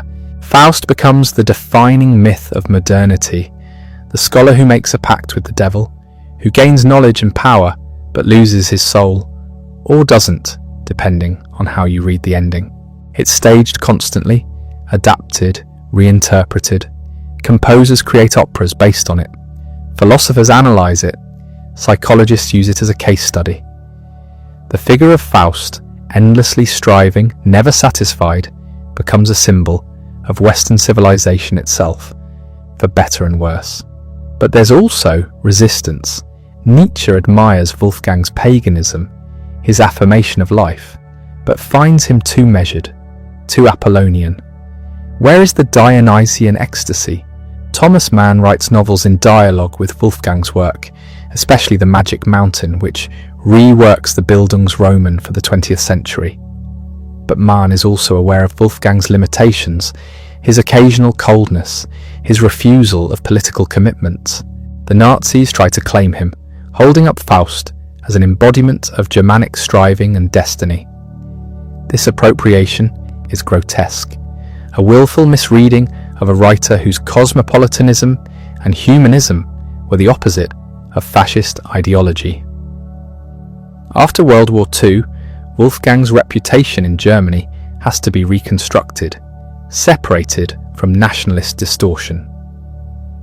By the late 20th century, scholarly opinion fractures. Some see him as the last universal genius, a mind capable of contributing meaningfully to literature, science, philosophy, politics. Others see him as a privileged aristocrat whose detachment from social struggle was a moral failure. Feminist critics examine his treatment of women, both in life and in his writing. Post-colonial scholars question his Orientalism, the way he appropriates Eastern forms in the West-Eastern divan. Every generation finds new angles, new criticisms, new appreciations. What remains undisputed is the sheer scale of the achievement. 82 years of life, 60 years of sustained creative output across multiple genres. Novels, plays, poems, scientific treatises, autobiography, literary criticism, thousands of letters. The collected works run to over 100 volumes. No single reader can hold it all in mind at once, and yet the individual works continue to reward attention. Werther still captures the intensity of youthful despair. The Roman elegies still convey erotic joy with rare directness. Faust still asks the fundamental questions about knowledge, power, and redemption. The question that haunts every reader eventually is whether Wolfgang's vision of self-cultivation, his careful balance between passion and reason, has any relevance to our accelerated, fractured age. Can the ideal of Bildung survive the 21st century? Consider what's changed. Wolfgang lived in a world where a single educated person could plausibly engage with the full range of human knowledge. Science hadn't yet splintered into 1,000 specializations. Literature hadn't fragmented into competing movements and counter-movements. A poet could also be a statesman, a scientist, an administrator. The Renaissance ideal of the universal man was still achievable. Barely. We don't live in that world anymore. Knowledge has exploded beyond any individual's capacity to master. The scientist understands her narrow field but remains ignorant of history. The novelist reads literature but can't pass a mathematical proof. Specialization isn't a choice but a necessity. The very idea of a Goethean figure, someone who contributes meaningfully to multiple disciplines, seems quaint, impossible. And yet something in us resists total fragmentation. The hunger for synthesis persists. We sense that the silos are a problem, that understanding requires connection across domains. Wolfgang's example suggests a different approach. Not mastery of everything, but a cultivated openness, a willingness to see patterns that transcend disciplinary boundaries.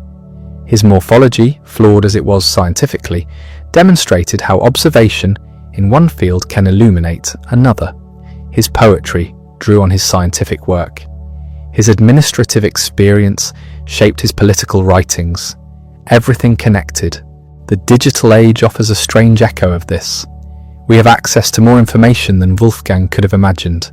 Entire libraries in our pockets. But access isn't understanding. We skim, we scroll, we accumulate facts without integration. The challenge now isn't finding information, but achieving depth, making connections, building a coherent worldview from the fragments.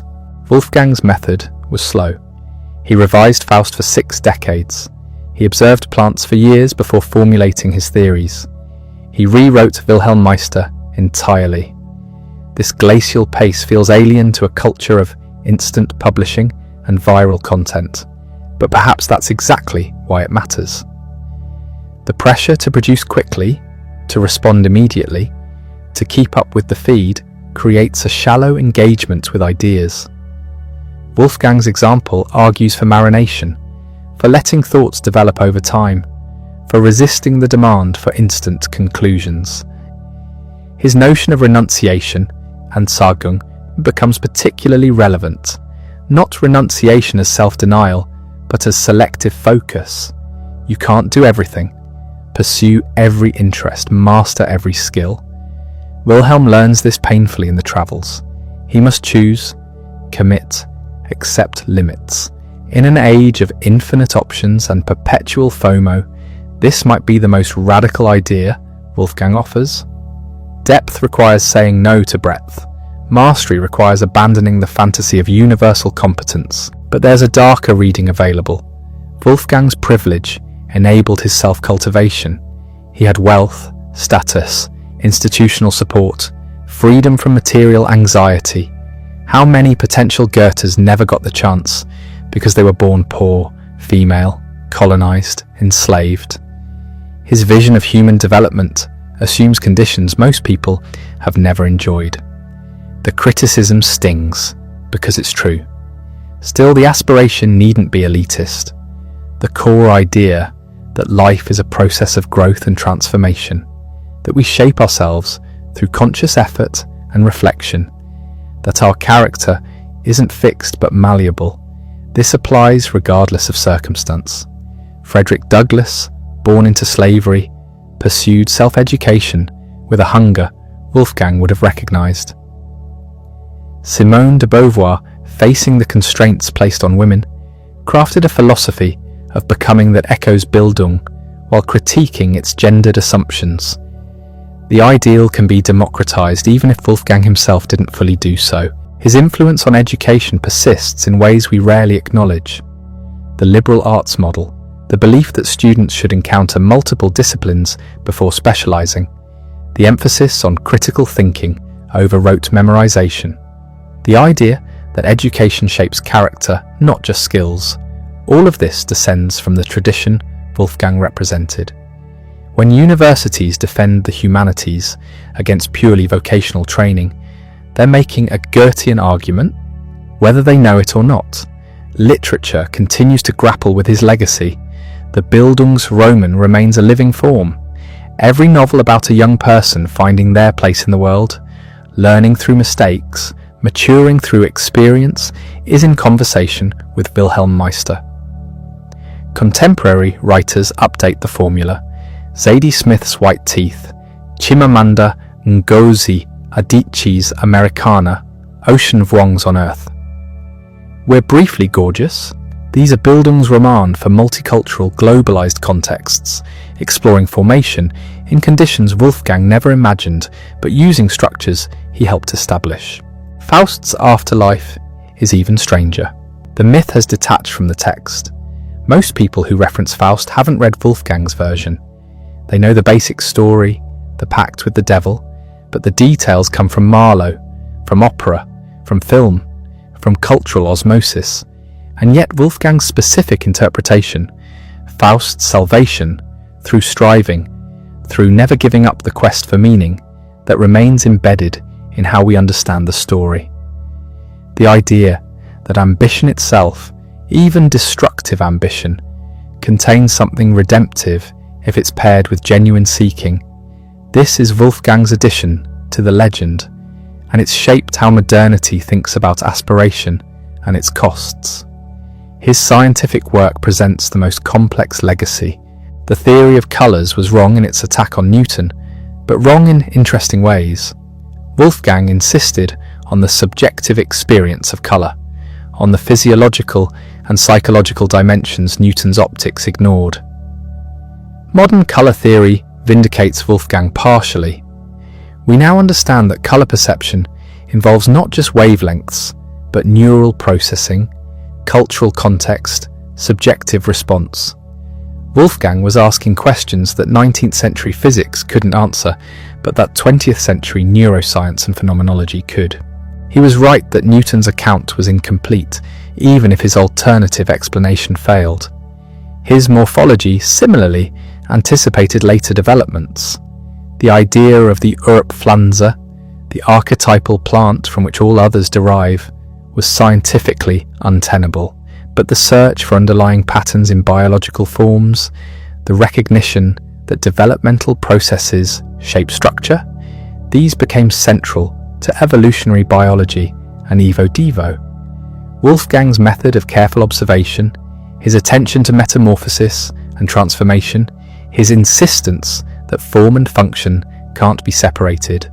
All of this contributed to a holistic approach to biology that complements reductionist molecular genetics. Climate change gives his nature, writing unexpected urgency. Wolfgang's reverence for the natural world, his sense of humanity's embeddedness in larger systems, his warnings against exploitative instrumentalism, these read differently now. He wasn't an environmentalist in the modern sense, but his insistence on respecting natural limits, on observing before intervening, on recognizing that human cleverness doesn't exempt us from natural law, this feels prophetic. The West Eastern Divan's celebration of gardens, its vision of cultivation that works with nature rather than against it, offers an alternative to the dominance model that's produced ecological crisis. His cosmopolitanism matters in an age of a resurgent nationalism. Wolfgang lived through the Napoleonic Wars, witnessed German nationalism's birth, and consistently refused to subordinate art to political identity. He read Persian poetry, translated French drama, celebrated Italian culture, corresponded with writers across Europe. World literature, Weltliteratur, was his term, his vision of a global conversation transcending national boundaries. In a moment when borders are hardening and cultures are being weaponized, Wolfgang's example of curiosity, about otherness, of learning from foreign traditions while remaining rooted in his own, suggests a way forward. But we have to reckon with the contradictions. He served a duke, supported hierarchical social structures, showed little interest in revolutionary politics. His personal relationships often displayed selfishness, masked as artistic necessity. He abandoned Friederike. He kept Christian in social limbo for years. He could be cold, calculating, self-absorbed. The man was not the ideal the work proposed. Does this matter? It's the perennial question with artists whose personal behaviour disappoints. We want our heroes consistent, their lives matching their insights. Wolfgang forces us to separate the achievement from the achiever, to recognise that profound understanding of human nature doesn't guarantee exemplary personal conduct. The work remains valuable even when the life reveals flaws. Perhaps the most useful thing Wolfgang offers now is simply the example of sustained attention. He looked at plants until he saw patterns no one else noticed. He studied clouds, rocks, bones. He rewrote his masterwork for 60 years. He maintained friendships through decades of correspondence. He paid attention deeply and continuously to the world and to his own development. In an economy designed to fracture attention into ever smaller units, to monetize distraction, to reward the quick take over the considered judgment, this model of deep focus becomes almost countercultural. The letters alone are astonishing. Over 14,000 survive. He wrote to scientists explaining observations, to writers discussing craft, to friends sharing daily life, to admirers he'd never met. The correspondence sustained intellectual community across distance, created networks of exchange that transcended institutional boundaries. It was social media for the 18th century, but slow, thoughtful, demanding sustained engagement. Each letter required composition, reflection, the crafting of ideas into clear prose. The comparison highlights what we've gained in speed and breadth, and what we've lost in depth and care. His daily discipline offers another model. Wolfgang structured his days carefully. Mornings for writing, afternoons for administrative work or scientific observation, evenings for society. He understood that creativity requires routine, that inspiration emerges from regular practice rather than waiting for the muse. This contradicts the romantic myth of the artist as wild genius, unbound by convention. Wolfgang was methodical, professional, treating writing as work that demanded showing up consistently. The results speak for themselves. There's something almost therapeutic in his approach to aging. He didn't rage against physical decline or pretend youth could be maintained. He observed the changes, adjusted his activities, found new interests appropriate to each life stage. The late poetry confronts mortality directly, but without despair. There's acceptance, even curiosity, about the final transformation. For a culture obsessed with youth and terrified of death, this offers an alternative, a way of inhabiting age with dignity and continued engagement. The final years of Faust, composed when Wolfgang was in his 70s and 80s, imagine a different kind of heroism. Not the striving of youth, but the building of community, the reclamation of land from the sea, the creation of a space where people can live freely. Faust's salvation comes not from his pact with the devil or his seduction of Gretchen, but from his final vision of useful work. He dies imagining a future he won't see, a community sustained by collective effort. It's a vision of meaning found in contribution rather than individual glory. This might be Wolfgang's most radical idea, that the point isn't personal transcendence or ultimate knowledge or even great art. The point is participation in ongoing human projects, adding your effort to the collective work of making life more livable, more beautiful, more just. Faust is saved not because he's good, but because he never stops trying, never retreats into cynicism or comfort, keeps engaging with the world's problems, even when solutions prove elusive. We're left with questions Wolfgang would appreciate. How do we cultivate ourselves in conditions of fragmentation? How do we develop depth in an age of surfaces? How do we balance specialization with breadth, commitment with openness, rootedness with cosmopolitanism? How do we age with grace? How do we face mortality? How do we contribute to projects larger than ourselves? Wolfgang doesn't provide answers. He provides an example of someone who took these questions seriously, who organized an entire life around pursuing them, who created works of art and science, and thought that continue to provoke and illuminate. The example remains available, waiting for anyone willing to engage with it seriously.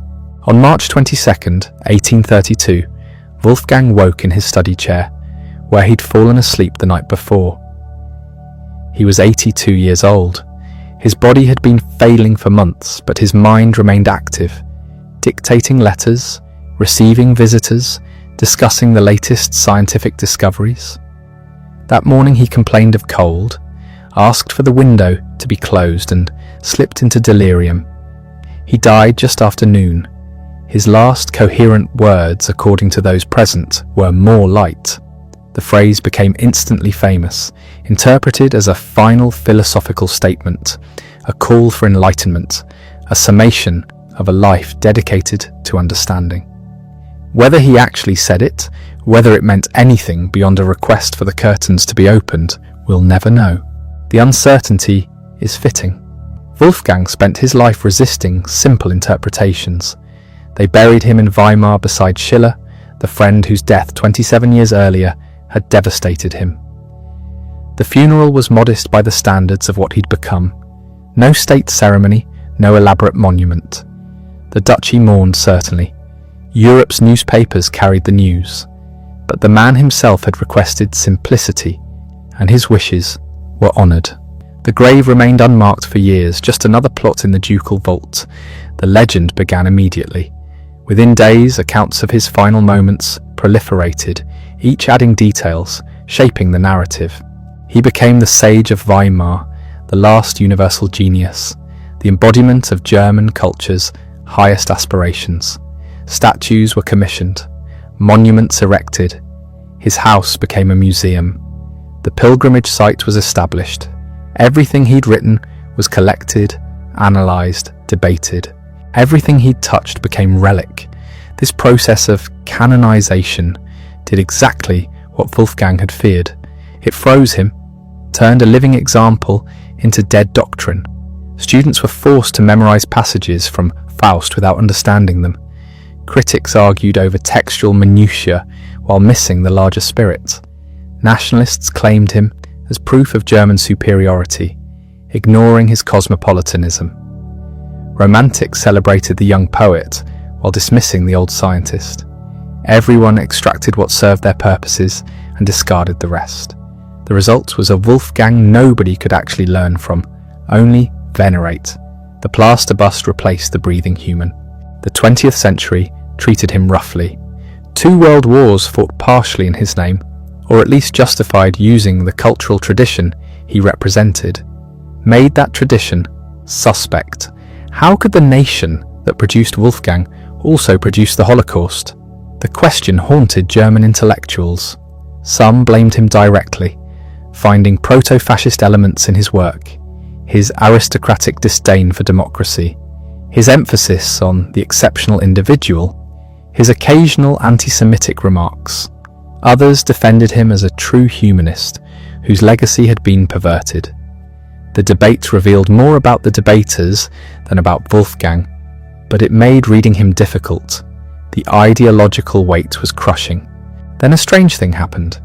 As the century progressed, as the immediate crisis passed, Wolfgang became less a symbol and more a resource. Scholars started reading the scientific work seriously, discovering that his colour theory, while wrong about physics, contained genuine insights into perception. His morphology anticipated systems thinking in biology. His approach to comparative anatomy influenced evolutionary theory, even as he resisted the idea of evolution. The autodidact who refused specialization turned out to have contributions that specialists could actually use. The letters and conversations published in massive editions revealed someone more complex than any monument suggested. Here was a man who could be petty, vindictive, jealous, who manipulated people, who used his position to settle scores, who was often a difficult friend and worse lover, but also someone capable of extraordinary generosity, who mentored dozens of young writers, who used his influence to protect Jewish intellectuals, who remained curious about everything until the final week of his life. The contradictions didn't resolve into coherence. They just sat there, human and irreducible. Reading him now in the early 21st century feels different than it did even 50 years ago. We're no longer looking for the great man, the genius, the representative of a culture. Those frameworks have collapsed under their own weight, revealed as constructions that obscure more than they illuminate. Instead, we can encounter the work directly, without the mediating mythology. Faust doesn't have to be the greatest drama ever written. It can just be a fascinating, frustrating, endlessly suggestive text that refuses to behave the way dramas are supposed to. The poetry doesn't have to represent the pinnacle of German verse. It can be what it is, sometimes sublime, sometimes wooden, always interesting in its ambitions. The novels offer the most immediate access. If you've never read Wolfgang, start with The Sorrows of Young Werther. Yes, it's melodramatic. Yes, the protagonist is insufferable. That's the point. You're not supposed to admire Werther. You're supposed to recognize the pathology of romantic obsession, to see how beautiful feelings can curdle into destructive narcissism. It's a critique disguised as celebration, which is why it was so widely misunderstood. Then read Elective Affinities, the late novel that takes the chemical metaphor and follows it to its devastating conclusion. Two married couples whose attractions shift and recombine according to laws they can't control. It's a cold book, deliberately so, asking whether human relationships are fundamentally different from chemical reactions. The question isn't answered. You're left unsettled, which is the intention. The autobiography, Poetry and Truth, shows Wolfgang at his most self-aware and self-mythologizing. He's constructing his own legend, shaping the narrative of his development with full consciousness of what he's doing. This makes it unreliable as biography, but fascinating as self-creation. You watch someone deciding what their life means, selecting details that support the chosen interpretation, quietly omitting what doesn't fit. It's honest about its dishonesty, which creates a strange kind of authenticity. But the scientific writings remain the hardest sell for contemporary readers. We know he was wrong about colours, about plant metamorphosis, about the impossibility of evolution. Why read failed science? Because the failures are interesting. Wolfgang's refusal to accept Newton's optics wasn't ignorance. He'd studied the mathematics, he'd performed the experiments. He rejected the conclusions because they violated his fundamental conviction that nature must be intelligible to direct observation, that truth can't hide behind mathematical abstractions. He was wrong, but the wrongness reveals something about the costs of the scientific revolution, about what we gave up when we accepted that reality might not conform to human intuition. His morphology, the study of organic form, operates on the principle that nature works through transformation of basic patterns. The leaf becomes petal, becomes stamen through continuous variation on a single theme. Every vertebrate skeleton is a modification of the same fundamental structure. He called this the Urpflanze, the primal plant, and the Urtier, the primal animal. Not literal ancestors, but ideal types, patterns that generate diversity through variation. Darwin would later provide the mechanism, natural selection operating on random mutation. But Wolfgang identified the phenomenon, the unity underlying diversity. His method was observation, comparison, patient attention to form. It's pre-modern science, but it's not unscientific. It's a different way of knowing, one that privilege. As synthesis over analysis, pattern recognition over causal mechanism, the colour theory is the most substantial scientific work. Hundreds of pages of experiment, observation, polemic. Wolfgang attacks Newton with genuine fury, accusing him of torturing nature with prisms and dark rooms, of constructing elaborate mathematical fictions to explain simple phenomena. His alternative theory, based on the interaction of light and darkness, on the eye's active role in creating colour, is wrong about physics, but right about perception. Colours do behave differently in lived experience than in spectral analysis. The phenomenology is valid even when the physics isn't. Modern colour science, especially perceptual psychology, has found things to recover from Wolfgang's work. Not the grand theory, but specific observations about how we actually see.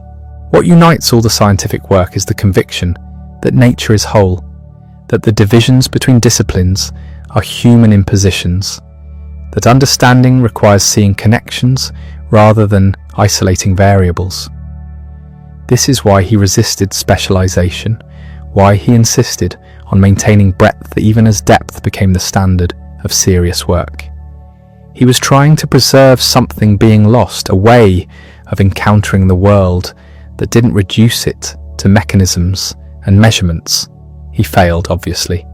The specialist won. But the attempt left a record of what the alternative looked like. His influence on literature is easier to trace. The Bildungsroman, the novel of education and development, descends directly from Wilhelm Meister.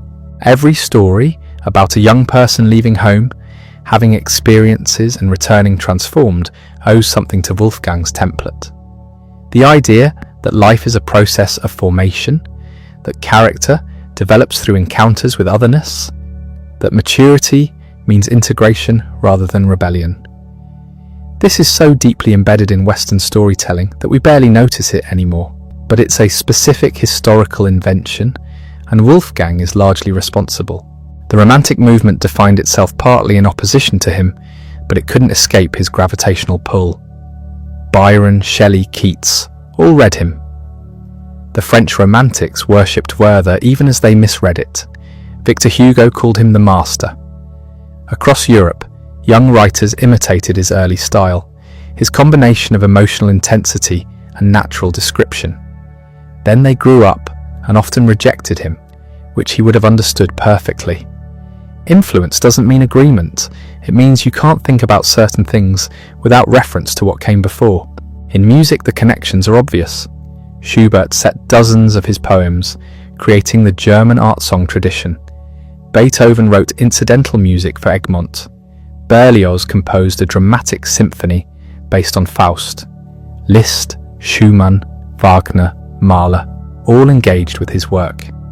The Faust theme became an obsession, of 19th century composers, generating operas, symphonies, tone poems. They heard in Wolfgang's text something essentially musical, a structure of themes and variations, of development and transformation that paralleled their own art. Philosophy absorbed him differently. Hegel's dialectic, the movement of thesis and antithesis towards synthesis, echoes Wolfgang's morphological thinking, his sense that development proceeds through polarity and reconciliation. Schopenhauer rejected his optimism, but shared his conviction that art provides access to reality unavailable through concepts. Nietzsche admired the late Wolfgang, the man who'd achieved sovereignty over himself, who could say yes to life without illusions. The example mattered more than any specific doctrine.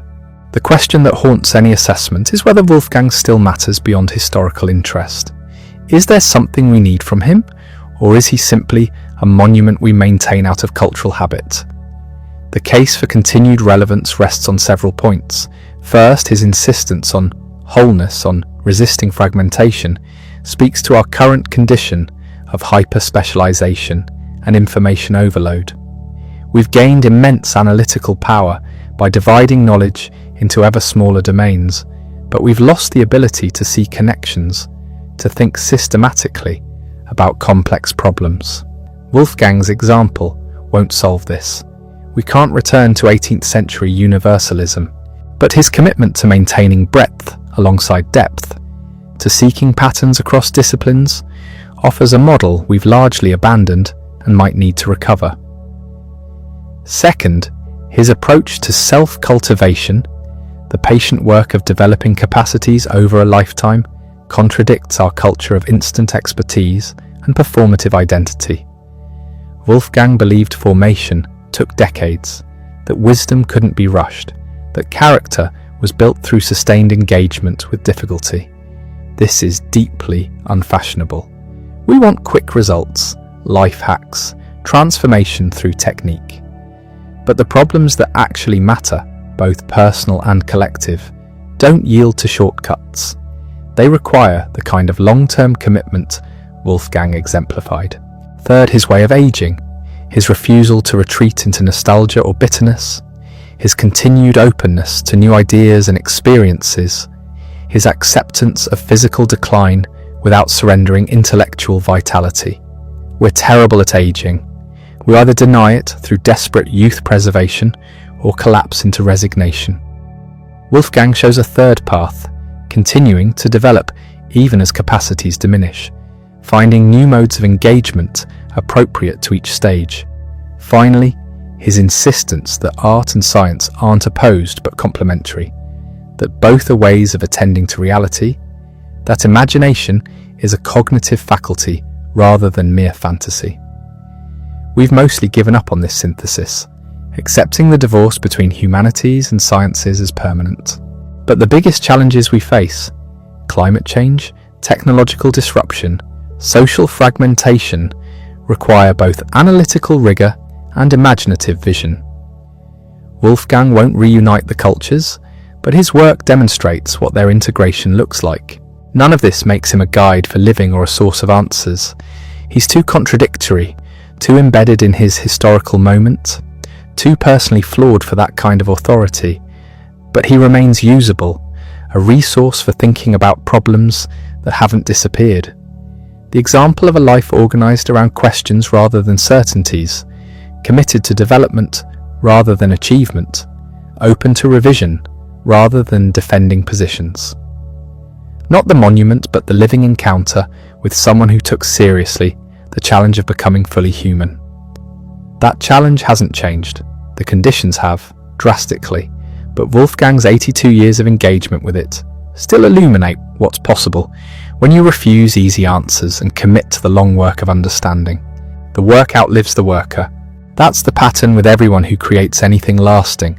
But with Wolfgang it feels especially pronounced because he organized his entire existence around that principle. Not fame, not legacy in the conventional sense, but the patient accumulation of understanding expressed through forms that might endure. He succeeded beyond any reasonable expectation. 2 centuries after his death, people still read Faust, still set his poems to music, still argue about his scientific theories, still use his life as a case study in how to develop across 8 decades. But success creates its own problems. The monument obscures the man. The canonical writer becomes assigned reading, which kills more interest than it generated. Teenagers forced to pass Faust in translation rarely emerge grateful for the experience. The poetry gets reduced to quotations stripped of context. The science gets dismissed as the amateur dabbling of someone who should have stuck to literature. The life gets simplified into inspiration or cautionary tale depending on what the biographer needs.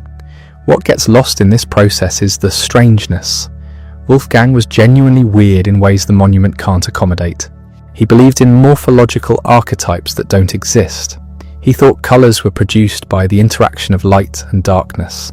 He fell catastrophically in love with teenagers when he was in his 70s. He abandoned a promising legal career to become a courtier in a backwater duchy. He spent 2 years in Italy, essentially running away from his responsibilities. He lived openly with a woman for decades before bothering to marry her. None of this fits the image of the wise sage dispensing timeless truths. The strangeness matters because it's where the actual thinking happened.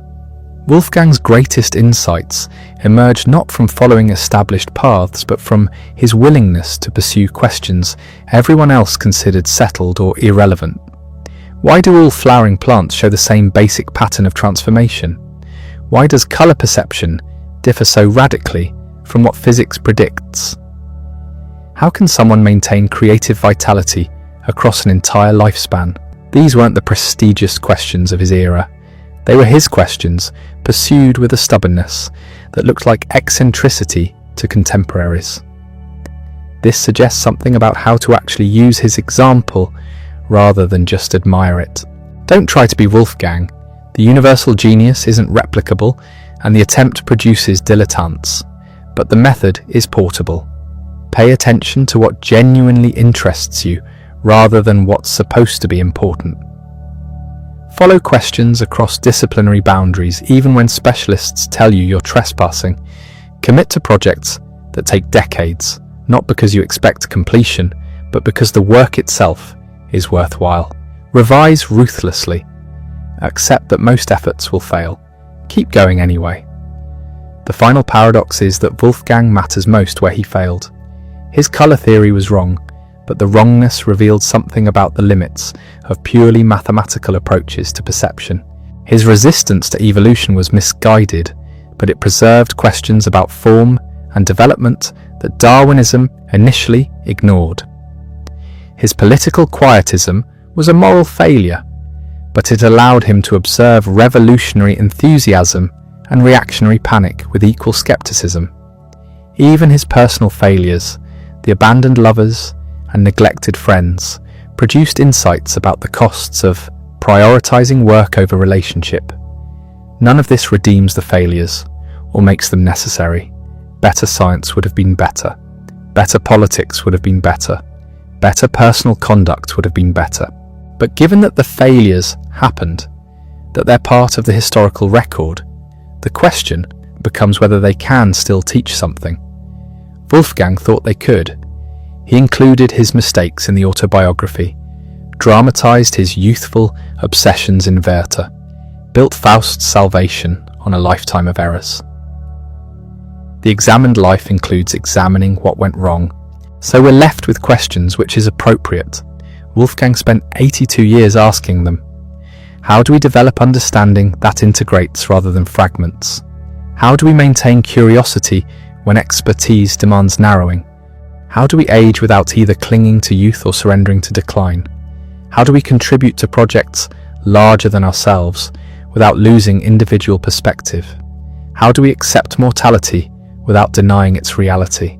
No answers, just the example of someone who took the questions seriously enough to organize a life around them. The books remain, difficult and rewarding and occasionally infuriating. The life remains, documented in exhaustive detail, available for study. The influence remains, woven so deeply into Western culture that we inherit it whether we read him or not. What we do with any of this is the question he'd want us to ask ourselves. Not what did Wolfgang think, but what do you think now that you've encountered his thinking? The conversation continues.